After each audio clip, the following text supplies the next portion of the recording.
Hi, my name is Katrina, and I'm here to present a project proposal for implementing a robust disaster recovery plan at Cobra Valley Regional Medical Center, or CVRMC.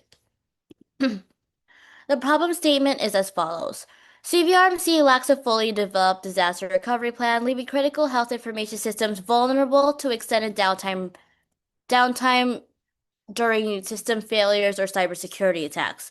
This gap affects patients, clinical staff, and IT personnel because it increases the likelihood of delayed patient care, regulatory noncompliance, and significant disruptions to business continuity. To address this issue, CVRMC must develop a robust disaster recovery plan that includes defined recovery time objectives, recover or regular system backups, and routine testing procedures. CVRMC's current policy for downtime procedures are as follows. Registrations will need to be filled out manually, issuing an offline patient billing number, and when service is restored, registrars will enter all manual registrations into the computer system. The policies, however, do not address system backups procedures. Excuse me. The policies, however, do not address system backup procedures because CVRMC does not have a current robust backup or recovery solutions to help view necessary patient information during unplanned downtime events. This risks longer downtime, foregone revenue, regulatory noncompliance, decreased patient safety, lower work morale, and reputational damage.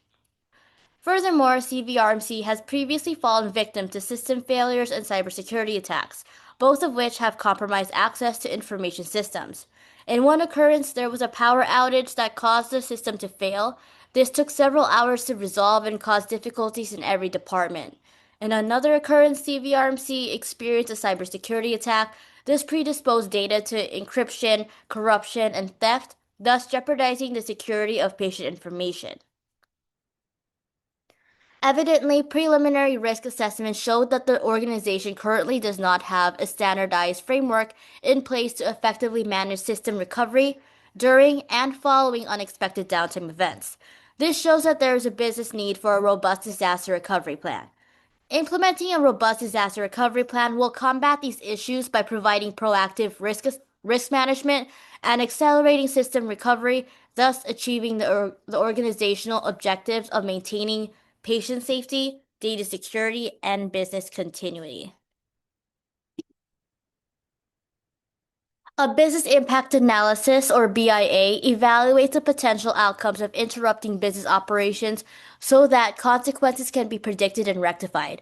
For this project, the BIA's objective is to determine the systems that must be restored first, how quickly it should be restored, and what the consequences are for failing to do so. The BIA team will consist of subject matter experts, or SME, including the Chief Information Officer, Health Information Management Director, Emergency Preparedness Coordinator, Tegria representatives, and clinical department leaders. The CIO will coordinate CVRMC's technology or robust backup system with its business goals. The HIM director will manage CVRMC's patient records and ensure it maintains its integrity, privacy, and regulatory compliance. The emergency preparedness coordinator will ensure that the disaster recovery plan is sufficient and ready for emergencies. Tegria, on the other hand, is a healthcare consulting and services organization for Meditech. A Tegria representative will help develop and implement a disaster recovery plan and robust backup system into Meditech. Lastly, clinical department leaders from MedSurg, ICU, ED, etc. manages daily department operations and can provide intel on how the disaster recovery plan affects their department. The project success can be measured through recovery point objectives, or RPOs, and recovery time objectives, or RTOs. Based on the BIA stakeholder interviews, the RPO should be 1 to 5 minutes in critical systems, and the RTO should be less than 15 minutes in critical systems. Meeting these targets indicates that the project is successful.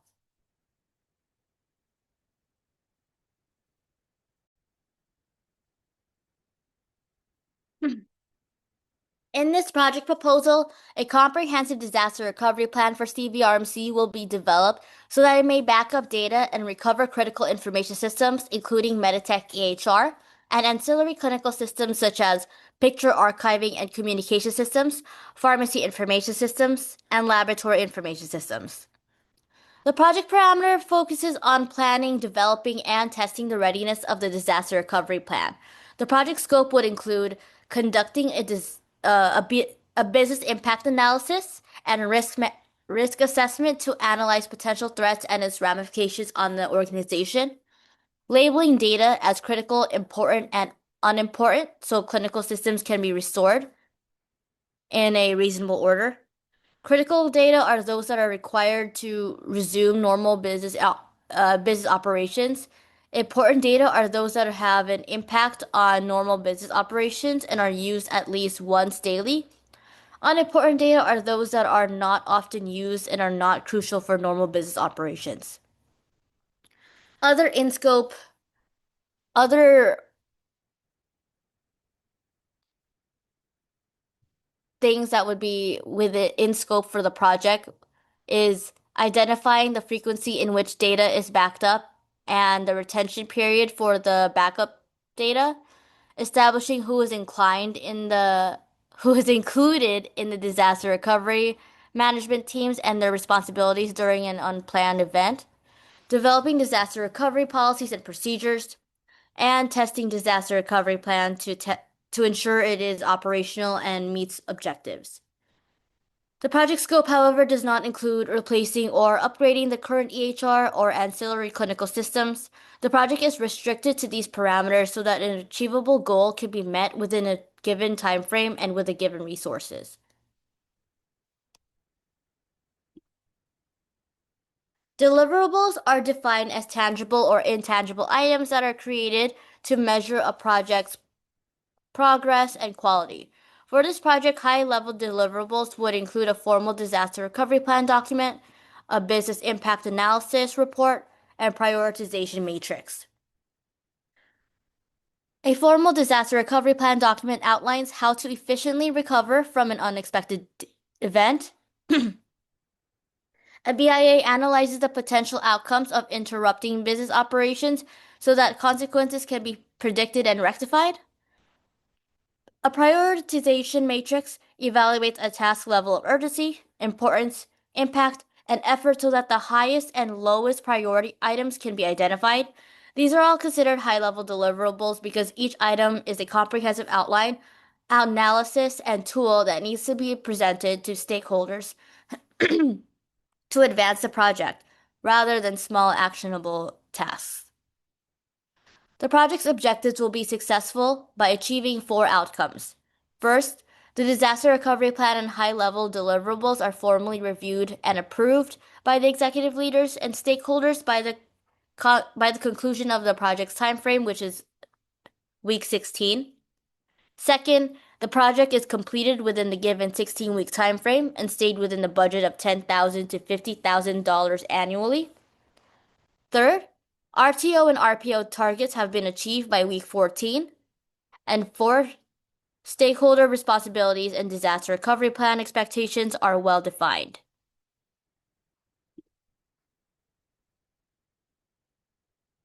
Several stakeholders will be needed to execute the project. This includes executive management like CEO, CIO, and CTO, emergency preparedness coordinator, disaster management team leaders, IT coordinator, IT team, health informaticist, and clinical team. Executive management is responsible for authorizing budgets and high-level decisions. Emergency preparedness coordinators are responsible for coordinating teams and overseeing the disaster recovery plan. Disaster management team leaders are individuals from each department that will be responsible for managing their departments, reporting to disaster recovery supervisors, and implementing the disaster recovery plan. IT coordinators are responsible for managing technical recovery and the organization's IT coordinators are responsible for managing technical recovery and the organization's technology. The IT team and health informaticists will collaborate to formulate testing scenarios and test the disaster recovery plan's functionality. Lastly, the clinical team will participate in testing and providing feedback on the disaster recovery plan. The timeframe for implementing a disaster recovery plan will approximately be 16 weeks. In weeks 1 through 3, a preliminary risk analysis will be conducted to identify any organizational needs. This is where a need will be identified, a project proposal will be initiated, and key stakeholders will be identified. In weeks 4 through 6, a BIA will be conducted to assess threats and its ramifications to the organization. RTOs and RPOs will also be identified at this time. This is also where asset inventory is created by labeling assets based on their level of priority. This will help determine the order in which clinical systems should be restored. In weeks 7 through 10, policies, procedures, and recovery workflows for disaster recovery will be developed based on previous findings. Stakeholder roles, responsibilities will also be stakeholders' roles and responsibilities will also be established at this time. In weeks 11 and through 13, the disaster recovery plan will be tested in a validation environment to assess quality, efficiency, and accuracy. A validation environment is a controlled test environment that replicates a current system so that its functionality may be tested prior to making it live. Any problems that are identified should be rectified at this time. And in weeks 14 through 16, stakeholders will review the proposal and make any necessary revisions. After the proposal is reviewed, finalizations will be made and the project will receive final approval from executive leaders.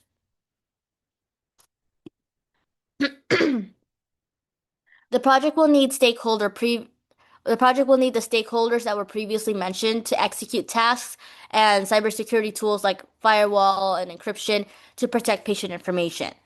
It will also need data backup systems for on-site and cloud-based data storage and disaster recovery software for data replication and failover.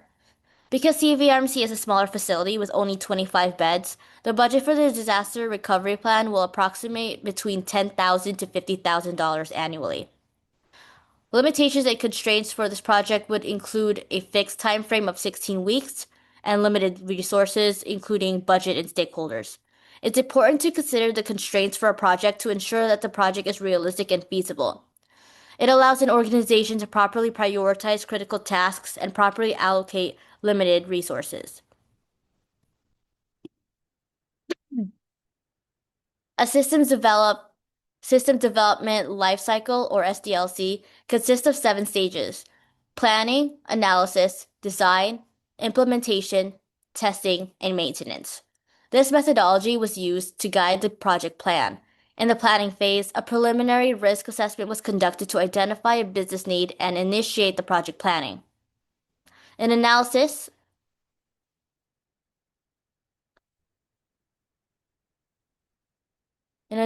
a business impact analysis was conducted or used to identify system vulnerabilities. In design, Tegria developed a disaster recovery plan for CVRMC's Meditech. In implementation, the IT team developed simulated disaster events to test the disaster recovery plan. In testing, stakeholders and end users were presented with simulated disaster scenarios in the test environment to test the disaster recovery plan. In maintenance, the system must be regularly monitored for quality assurance after integration.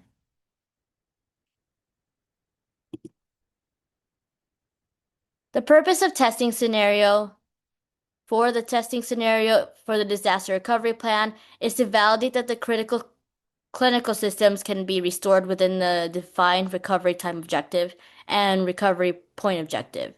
The testing scenario for this project will consist of simulation testing, tabletop exercises, and full-scale failover. These tests will assess downtime procedures, system failover capabilities, security measures, and data integrity.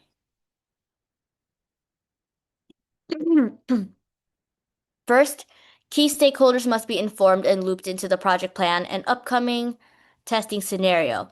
Stakeholders would include the IT team, health informaticists, clinical team, compliance officers, and emergency preparedness coordinator. 2 weeks prior to testing, clinical department leaders will send out a mass email asking for volunteers to partake in the testing scenario. Willing staff will fill out the attached file stating their name and contact information. More information and instructions on how to participate will then be sent to them via email. Testing will require a minimum of 30 participants. Second, Tegria will develop a disaster recovery plan that incorporates backup systems from CVR for CVRMC. Tegria is a healthcare consulting and services organization for Meditech. They're contracted 20 hours each month to help the organization with EHR optimization. Because this initiative is a larger project, Tegria created the disaster recovery plan for CVRMC. The IT team and nurse informaticists will then collaborate to formulate testing scenarios, simulating a ransomware attack and a power outage. Once simulation systems have been created, these scenarios can be implemented into the test environment so that the disaster recovery plan can be tested.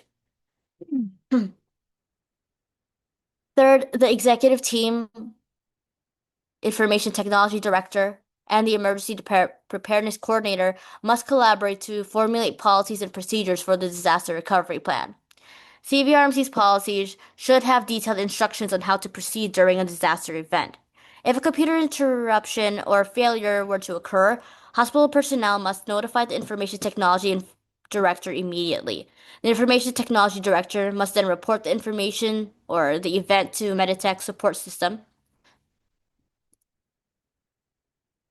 The information technology director must report the event to Meditech customer support, attempt to identify the source of the problem, establish an estimated time frame for resolution if applicable, and inform affected department directors of the plan to restore the system or the computer systems.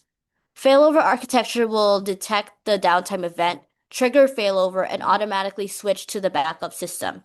This enables a seamless transition to the backup systems, gives access to current read-only data, and maintains business continuity with minimal downtime. The entire computer system will be copied onto backup systems each week as a part of the automated backup procedures. Incremental backups, however, will also copy data every 5 minutes to ensure critical tasks are still achievable. Backups will be stored securely until the end of the year. Until systems are recovered, patient registrations must be completed manually, distributing an offline billing number and a medical record number. Registrars will then enter all registrations in the computer system once services are restored. After the policies has been drafted, it must be proofread and approved by a member of the executive team, such as the chief information officer. Fourth, the clinical staff that volunteered to participate in the test will be recruited into the computer lab so that the testing can be initiated. Several aspects will be tested to validate performance: recovery objectives, backup and data restoration, and failover procedures. When testing recovery objectives, clinical staff will be exposed to a simulated system outage within the testing environment. They will be asked to navigate the system and restore data from the backup system. As the volunteers navigate the system, they will be timed. Their recovery time objective will be assessed by determining the average time staff is able to restore the data or restore the system. The target RTO, or the maximum time allowed for downtime, is less than 15 minutes for critical systems. The recovery point objective will also be assessed by identifying the average timestamp of the last recovered data as compared to the start of the outage. The target RPO, or the maximum data loss measured in time, is 1 to 5 minutes in critical systems. If both the target RTO and RPO are met, then the systems are restored at a reasonable time frame, and the data loss is acceptable. This ensures that the data is accessible even during an unexpected downtime event. Data results from this testing scenario will be collected in the form of timestamps, recorded into a log, and compared against target goals. Participants will then complete a survey asking their feedback on the testing experience and how their user experience can be improved.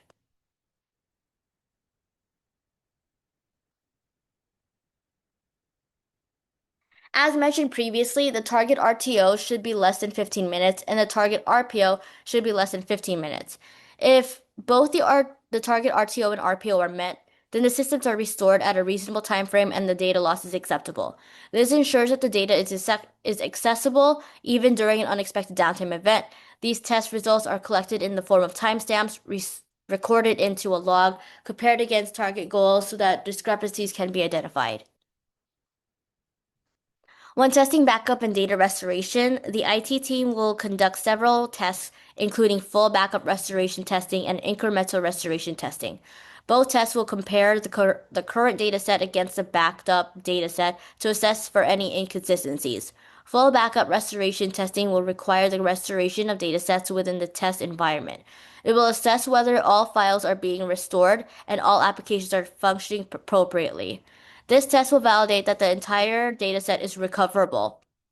Incremental restore testing, on the other hand, will require the restoration of all of the last full backup.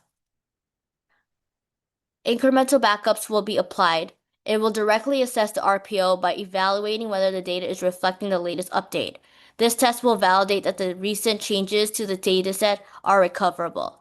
Data results from this testing scenario will be recorded in a log. It'll illustrate the number of discrepancies found, compare against expected results, and determine whether testing was successful or a failure. The goal is that 100% of the data is recoverable with no discrepancies. When testing failover procedures, a failover will be forced on the system through a simulated disaster event. Because CVRMC intends to use an automated failover system, it's important to verify that the system automatically transitions to the backup system without human intervention. This confirms that failover detection methods such as heartbeat monitoring and health checks are working and triggering failover appropriately. After triggering a failover, it's important to ensure all applications are still functional and data is restored.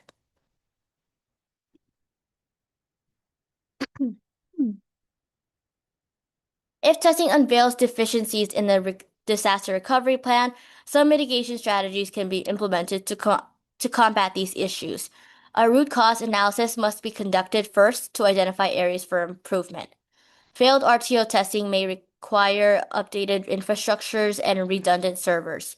Leading tabletop exercises will also expose stakeholders to simulated disaster events, inform them of their responsibilities, and educate them on how to properly restore the system. These interventions can help reduce downtime duration. Failing RPO testing, however, may require an increase in backup frequency. This intervention will help reduce data loss.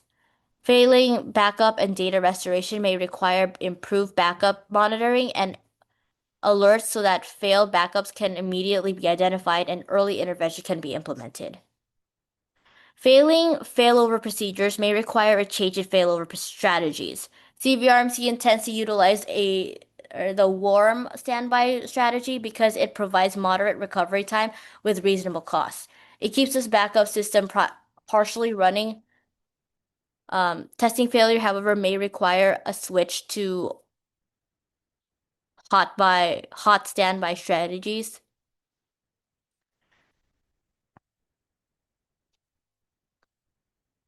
Okay. CVRMC keeps the backup system partially running.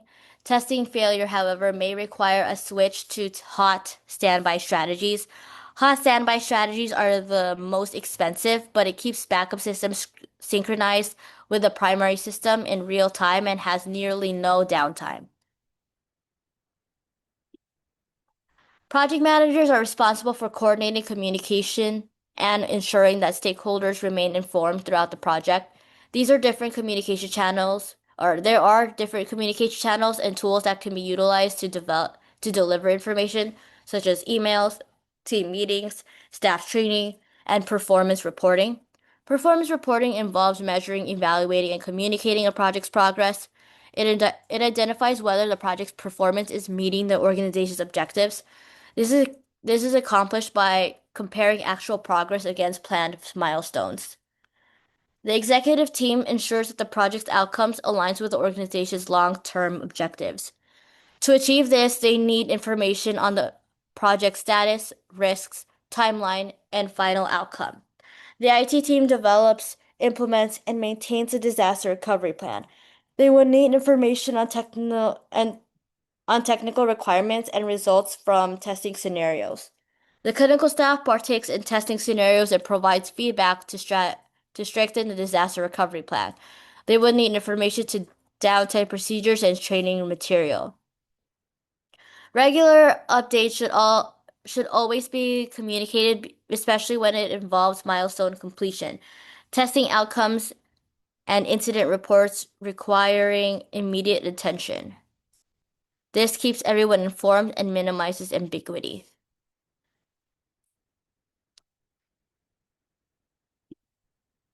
For this project, suitable performance measures should include RTO, RPO, data integrity rate, incident response rate, and cost performance index, or CPI. First, RTO will measure the disaster recovery plan's recovery speed. Second, RPO will measure data loss. Third, data integrity rate will measure data accuracy upon restoring the data. Both RPO and data integrity rate helps determine if the organization has met the goal of preserving critical data, maintaining continuity of care, and adhering to legal regulations. Fourth, incident response rate measures how fast staff identifies and addresses the unplanned downtime event. Both RTO and incident response time helps determine if the organization has met the goal of maintaining timely patient care and in minimizing disruptions to clinical systems. Fifth, cost performance index or CPI will evaluate whether the organization efficiently utilized their budget. This is calculated by dividing earned value by actual cost. Earned value, on the other hand, is calculated by multiplying the percentage of completed work by project budget. A CPI greater than 1 indicates that the organization spent less than the planned budget, whereas CPI less than 1 indicates that the organization oh, less a CPI greater than 1 indicates that the organization spent less than planned, whereas CPI less than 1 indicates that the organization spent more than planned.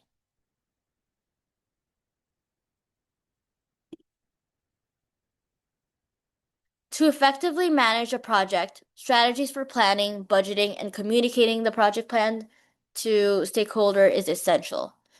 Planning strategies including stakeholder analysis and risk management planning.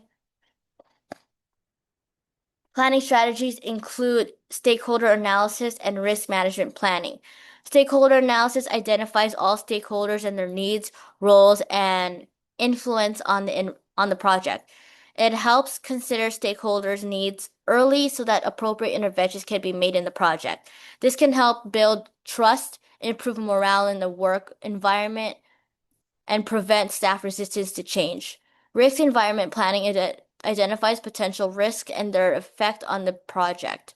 Planning helps identify potential issues early and develop solutions to mitigate these issues or these risks. Budgeting strategies include resource allocation and contingency planning. Resource allocation assigns available resources to different parts of the project. It ensures that the resources are being distributed and utilized efficiently. Contingency planning prepares for solutions for potential problems that can occur. This acts as a safety net and gives other options to resolve an issue. In this situation, a budget may have been set aside to aid in risk management. Communication strategies include performance reporting and feedback mechanisms. Performance reporting tracks and analyzes and presents project progress to stakeholders. This keeps everyone informed of the project status and prevents misunderstandings. Feedback mechanisms gathers input from stakeholders throughout the project. This helps make appropriate changes that would benefit staff. This project proposal is advantageous to solving health information systems or problems, I mean. It ensures continuity of care, strengthens security and regulatory compliance, decreases operational disruptions, and minimizes financial losses. It allows clinical staff to make timely, informed decisions. However, there are also limitations. Staff resistance to change, budget constraints, and technical complexity. To combat this, early and thorough planning would be helpful. It will also help consider stakeholder and business needs early in the planning process.